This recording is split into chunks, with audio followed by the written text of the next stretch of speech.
à la séparation de mes parents. Donc, jusque-là, jusqu'à cet âge-là, à l'âge de 8 ans, ça allait très bien. Donc, c'est juste à la séparation de mes parents. On a déménagé, donc on est sorti de notre pays, on est venu ici en France. Arrivé en France, donc ma mère après s'était mise en ménage avec quelqu'un d'autre. Et du fait d'avoir subi des attouchements par cette personne, c'est là où vraiment tout a commencé à dégénérer. Donc je n'avais plus de respect envers ma mère parce que j'avais essayé de lui dire, elle n'avait pas compris. Donc j'ai été rebelle vis-à-vis de ça. J'ai essayé d'en parler à mes sœurs et elles n'avaient pas voulu écouter non plus. Du coup, je me suis révoltée contre elles aussi. Pratiquement tous les jours, il y avait des bagarres entre nous à cause de cette incompréhension.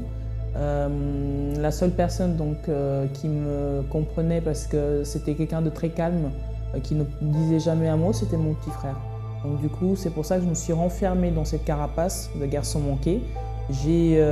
J'agissais vraiment comme un garçon, je m'habillais comme un garçon. Toute mon attitude jusqu'à la façon de parler, c'était vraiment un garçon.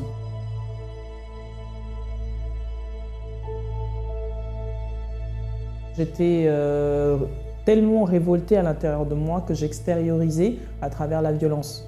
Donc je créais des problèmes, je me battais, je me disputais. J'ai même jusqu'un jour été presque, grâce à Dieu, Dieu m'a gardé de ça parce que j'ai presque même failli tuer quelqu'un à travers ça. Et voilà, c'était vraiment mon enfance. À travers ça, j'ai eu aussi des maux de tête chroniques qui revenaient tous les mois. Et donc des pensées de suicide, envie de suicide, parfois même aussi de meurtre envers les autres, justement quand je me bagarrais, quand je me battais. Quand j'étais avec mes amis, c'est vrai que c'était vraiment, voilà, je suis la plus forte, je peux tout faire sans problème. Et quand j'arrivais à la maison, donc j'étais plus renfermée, je ne parlais à personne, donc je faisais tout dans mon coin.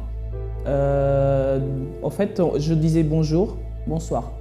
De temps en temps, en fait, quand j'ouvrais la bouche, c'était seulement pour des disputes ou des querelles. Il n'y avait pas vraiment d'amour au sein de ma famille, entre nous, les frères et sœurs, entre ma mère et les enfants.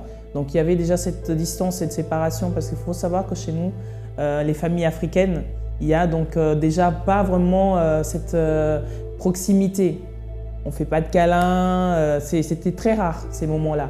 Et donc c'était quelque chose qui m'avait vraiment profondément blessée parce que c'est quelque chose dont j'avais besoin. J'avais besoin de cet amour-là et je ne le recevais pas.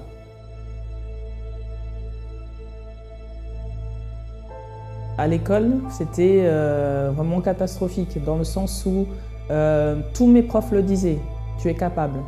Si tu te donnes les moyens d'étudier comme il faut, tu peux avoir de meilleures notes. Je faisais le strict minimum, c'est-à-dire je me contentais d'avoir la moyenne, mais toujours dans cette rebelle attitude dans le sens où je séchais les cours. J'avais pas de plan pour le futur, je ne me voyais même pas avoir un futur, avoir un emploi, vu que moi je me voyais mourir dans n'importe quelle situation. Quand je suis arrivée au centre d'accueil, déjà la première chose c'est que, encore une fois, j'ai été rebelle dans le sens où j'ai vu justement tous ces jeunes, parce que je suis arrivée au sein du groupe jeune, j'ai vu tous ces jeunes qui étaient bien dans leur peau, qui étaient tout sourire. Et moi qui avais cette tristesse, cette angoisse à l'intérieur de moi, ça me révoltait de les voir aussi heureux, aussi joyeux, aussi bien dans leur peau, et que moi je n'arrivais pas à avoir cette paix qu'ils avaient au fait. Et ça me révoltait encore plus. Donc du coup, je ne voulais rien entendre de ce qu'ils me disaient. Les conseils qu'ils me donnaient, je ne voulais rien entendre. J'étais encore plus rebelle.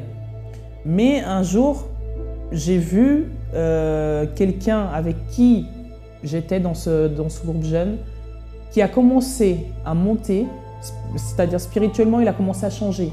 Sa mentalité a changé, sa façon d'être a changé. Et il avait réussi justement à surpasser tout ça. Il a réussi à avoir la vie que moi, je voulais peut-être avoir un jour. Et là, il y a eu comme une réaction en moi, je me suis dit, il faut que je prenne ma vie en main. Il faut peut-être, moi aussi, que j'écoute un peu ce qu'on me dit et que je mette en pratique. Et à travers ça, je pense que ma vie va changer aussi. De toute façon, je n'avais rien à perdre.